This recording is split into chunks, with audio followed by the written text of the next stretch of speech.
Assalamualaikum warahmatullahi wabarakatuh. A'udzu billahi minasyaitonirrajim. Bismillahirrahmanirrahim. Bersyukur kepada Allah Ta'ala yang telah memberikan berbagai macam nikmat, salah satunya yaitu nikmat kesehatan, serta sholawat salam tercurahkan kepada baginda Nabi Muhammad SAW. Kembali berjumpa di program acara Hikmah Kamilah Memperindah Nafsani dan Ruhani. Saya Abu Jimmy, dan alhamdulillah di samping saya ini beliau sebagai narasumber ada Pak Kiai. Bagaimana Pak Kiai kabarnya Pak Kiai? Alhamdulillah sehat-sehat Pak Ustadz. Sebaliknya sehat ya Pak Ustadz ya? Iya, alhamdulillah sehat Pak Kiai. Jadi kali ini kami akan menemani pemirsa dimanapun Anda berada beberapa menit ke depan. Jadi masalah Khotam Sulaiman ini di video kemarin Pak Kiai, iya, ada yang ingin ditanyakan dari salah satu subscriber. Pertanyaannya, di balik Khotam Sulaiman ada satu huruf yang saya perhatikan tidak berlubang, yaitu huruf mim. Kenapa Pak Kiai? Iya.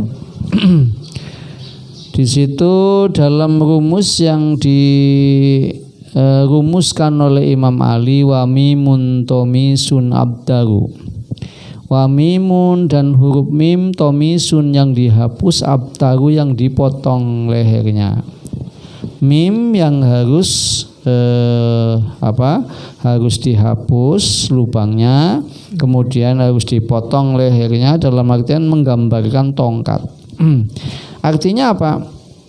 Semua makhluk itu adalah majburun bismillahil jabbar.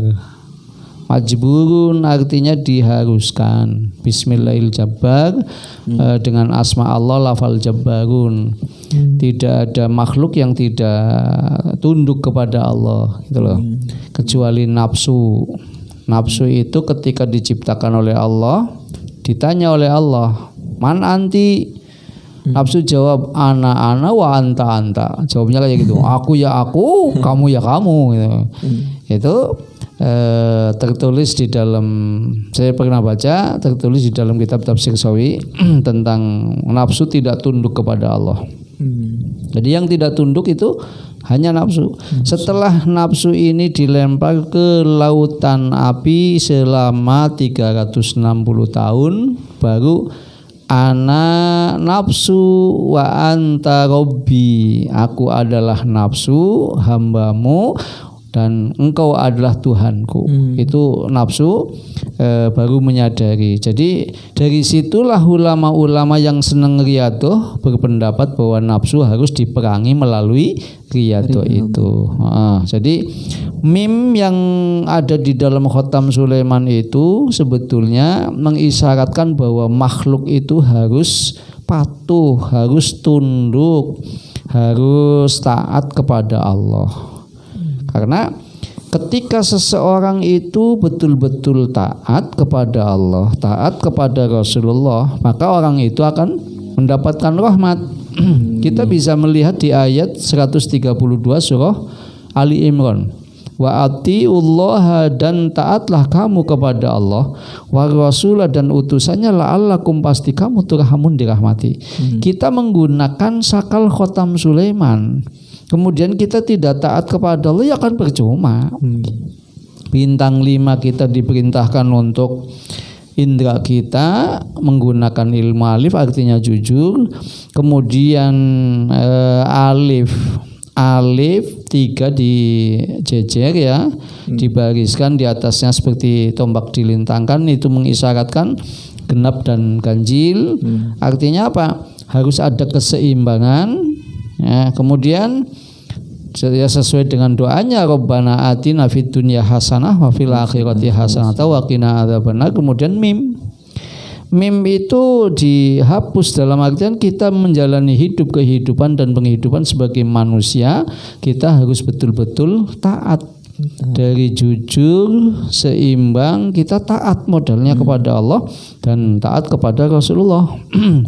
Sehingga mohon maaf, khasiat atau isyarat dari mim yang dipotong lehernya ini sebetulnya sangat banyak. Ini yang menurut salah satu pembimbing saya membolehkan dibicarakan itu untuk supaya orang tidak salah paham.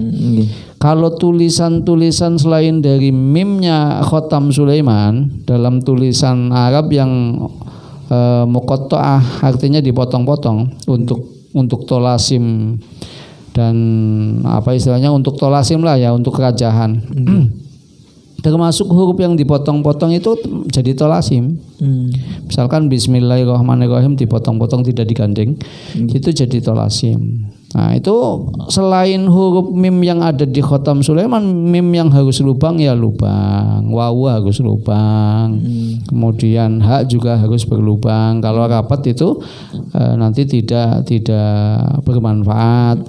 Kecuali satu itu yang harus rapat, mimnya Khatam Sulaiman dan kepalanya harus dipotong kayak gambar tongkat gitu. Itu salah satu yang dirahasiakan oleh orang-orang hikmah ghaibiyah. Mimnya Khatam Sulaiman harus dirapat, mim muntomisun harus dihapus, wabtaru dan dipotong. Karena isyarah seorang hamba harus taat kepada Tuhannya, seorang manusia harus taat kepada Allah Subhanahu wa taala, taat kepada Rasulullah. Kemudian Khatam Sulaiman yang dibalik mim ini kita kan perlu menggunakan tadi konsep taat. Nah, taat itu sebetulnya kan dengan modal nggak usah banyak-banyak Pak Ustadz. Modalnya 1 juta. 1 juta. Ya, 1 juta. Sanya sabar, tunya tunduk, junya jujur, tanya takwa. Insya Allah dengan modal itu kita menggunakan Khatam Sulaiman juga akan lebih baik. Ya sabar dalam riyadhah, sabar dalam ibadah, sabar dalam taat kepada Allah, ya, sabar di dalam menghadapi musibah. Nah, kemudian tunduk senantiasa kita tunduk kepada Allah, tunduk kepada Rasulullah. Satu ya tunduk, jujur, kita jujur mengamalkan Khatam Sulaiman, kemudian nggak ada kejujuran, bagaimana bisa berteman dengan malaikat bumi, bisa berteman dengan malaikat langit? Itu tidak mungkin. Ketika kita sudah bohong, maka malaikat ini akan minggir semua. Makanya tolasim sakal Khatam Sulaiman ketika sudah disalahi, mohon maaf. Saya sering menjumpai tulisan-tulisan rajahan yang tertulis dari bentuk Khatam Sulaiman yang ditulis dengan darah gagak hitam.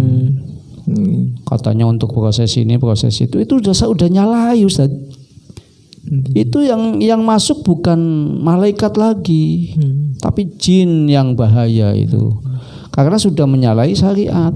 Orang hikmah nggak boleh menyalahi syariat, nggak boleh. Jadi kalau mau bikin rajahan Khatam Sulaiman ya ayo kita menggunakan ilmu syariat yang diajarkan oleh Rasulullah. Jangan sampai kita menyalahi. Lah kalau sudah ditulis dengan barang najis, berarti ini sudah menyalahi aturan syariat. Wong itu Ismun Azum ditulis pakai barang najis, nggak boleh. Al-Quran itu juga tidak boleh ditulis dengan barang najis. Kalau sudah barang berarti sudah menghina Allah itu. Itu kan lebih kejam daripada penghinaan secara zahir. Jadi mohon maaf, ini khususnya dari kelompok orang-orang hikmah ghaibiyah, tolonglah kalau kita mau membuat rajahan, membuat tulisan-tulisan tolasim, ya jangan sampailah menyalahi aturan Al-Quran, menyalahi aturan Al-Hadits, karena itu yang masuk sudah bukan malaikat lagi. Ada lagi pertanyaan? Menyambung tentang Khatam Sulaiman ini, apakah ada cara ataupun waktu khusus untuk mengamalkan Khatam Sulaiman agar benar-benar berkhasiat, Pak Kiai? Iya. Di dalam kitab-kitab hikmah ghaibiyah itu memang ada petunjuknya. Penulisan Buyutul Bintang ya, Buyutul Khatam.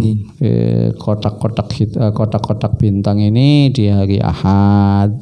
Itu memang ada petunjuk-petunjuk kayak gitu. Tapi menurut saya itu terlalu jauh lah. Jadi penulisan Khatam Sulaiman itu sebetulnya kan tidak penting. Yang penting kan akhlaknya. Jadi pengamalan Khatam Sulaiman itu sebetulnya kalau kita ingin mendapatkan berkah dari Allah melalui Sakal Ismun Azam Khatam Sulaiman itu intinya ya kita berakhlak. Intinya kita berakhlak dengan akhlak-akhlak yang diisyaratkan dalam Sakal Khatam Sulaiman itu. Kita perlu menggunakan ilmu alif. Ya memang orang-orang hikmah ghaibiyah itu membutuhkan tempat yang disebut kholwat. Ya, kholwat itu digambarkan dikiaskan dengan Rasulullah bertapa di Gua Hira. Itu yang nanti menjadi pemikiran orang-orang hikmah ghaibiyah bahwa orang yang mau mengamalkan khusus Ismun Azam, khususnya Sakal Khatam Sulaiman, itu memang butuh tempat untuk konsentrasi, yakni yang disebut kholwat. Nah, kholwat itu bisa dibikin. Sepanjang pembikinan kholwat itu paling tidak kita harus membaca ayat 5. Ayat 5 yang setiap ayat itu ada 10 huruf qaf. Berarti 5 kali 10 berapa? 50. Ya, 50 huruf qaf. Nah, ini yang nanti dilambangkan dengan nun. Dilambangkan dengan nun itu artinya apa? Paku bumi itu. Nafi'un nurun, bermanfaat dan bercahaya. Ini sebagai lambang dari paku bumi. Kalau mau bikin kholwat untuk pendalaman dan juga pencarian Khatam Sulaiman, ya harus bikin kholwat dulu dan mohon maaf harus digurukan. Sebab kalau bikin kholwat tidak ada gurunya bahaya, dikhawatirkan nanti yang punya tanah khususnya khuddam malaikat bumi hari Jumat yang namanya Zaubah. Itu raja angin. Raja angin ketika kholwat ini tidak ada gurunya, ketika kholwat ini tidak ada yang bertanggung jawab, maka yang berbahaya itu bukan Zaubah muslim, tapi Zaubah musyrik. Ini yang berbahaya. Yang ketika orang itu nanti ada orang masuk ke dalam kholwat itu, bukannya orang itu akan bertambah dekat kepada Allah, tapi justru akan disesatkan. Sebab apa? Dia masuk kholwat tanpa bimbingan. Masuk kholwat tanpa bimbingan itu bahayanya ketika orang itu nanti mendapatkan sesuatu itu bukan dari Allah Subhanahu wa taala semata, bukan, tapi dari iblis. Makanya orang banyak ngolwat keluar dari kholwat itu ngaku hebat lah, ngaku pandai lah, semua orang itu kecil. Itu bahayanya masuk ke kholwat nanti yang tidak punya guru itu merasa paling baik. Nah kalau sudah merasa paling baik ya berarti kalau bukan kakaknya ya dinya setan kan. Itu loh. Jadi berbahaya sekali ketika kita mau memperdalam Khatam Sulaiman tanpa guru khusus. Kan ini harus menjadi santri khusus dulu. Jadi santri khusus setelah masuk ke dalam kholwat nanti menjadi santri khususil khusus. Ada bacaan-bacaan tertentu. Wong Khatam Sulaiman diisi apa saja bisa dengan izin Allah. Walaupun tidak sesuai lah ya. Tapi tetap itu Sakal Ismun Azam yang dirumuskan oleh Imam Ali ya itu. Diisi apa saja bisa. Ada sesungguhnya yang Khatam Sulaiman itu ya sesuai dengan pemahaman masing-masing. Ada orang mengatakan bahwa Khatam Sulaiman itu isinya la ilaha illallah Muhammadur Rasulullah. Itu isinya Khatam Sulaiman. Ada yang mengatakan bahwa Khatam Sulaiman itu isinya ya bismillah dengan dalil ayat innahu min Sulaiman wa innahu bismillahirrahmanirrahim alla ta'lu alayya wa tuni muslimin di surah An-Naml. Oh, jadi Khatam Sulaiman itu isinya ya bismillahirrahmanirrahim, ayatul iman. Nah, bukan sakalnya kan yang dicari, tapi akhlak dari sakal itu yakni akhlak dibalik bismillahirrahmanirrahim. Makanya dalam sebuah hadis ada disebutkan ma baina bismillahil azam ya wa baina bismillahirrahmanirrahim kasawatil ain wa bayadiha. Bismillahirrahmanirrahim dengan ismul azam ya kayak hitamnya mata dengan putihnya, artinya nempel gitu loh. Nah itu tentang Khatam Sulaiman. Kalau kita mau memperdalam ya harus ada musafahah. Intinya harus ada musafahah. Harus ada musafahah dengan guru tertentu supaya menjadi santri khusus. Kemudian nanti ada perjanjian. Perjanjiannya bagaimana? Perjanjiannya siap untuk menjadi penerus baginda Nabi. Perjanjiannya siap untuk mengikuti ajaran baginda Nabi. Perjanjiannya siap harus menggunakan akhlak-akhlak Nabi. Oh, itu isi perjanjian kayak gitu. Nggak ada lain. Nah, karena yang disebut hikmah sudah saya tuliskan di dalam buku Takwil Hikmah Kamilah. Saya membuat buku, judulnya atau namanya buku itu Takwil Hikmah Kamilah, yang di situ saya definisikan bahwa al-hikmah muamalatul wahyi, isinya mengamalkan ajaran wahyu, berarti kita harus siap menyontoh langkah-langkah Nabi. Jadi simpulan untuk pendalaman Khatam Sulaiman itu memang butuh tempat namanya kholwat dan butuh musafahah, butuh bimbingan khusus supaya menjadi santri khusus dan santri khususil khusus. Saya kira cukup Pak Ustaz. Terima kasih Pak Kiai atas jawabannya.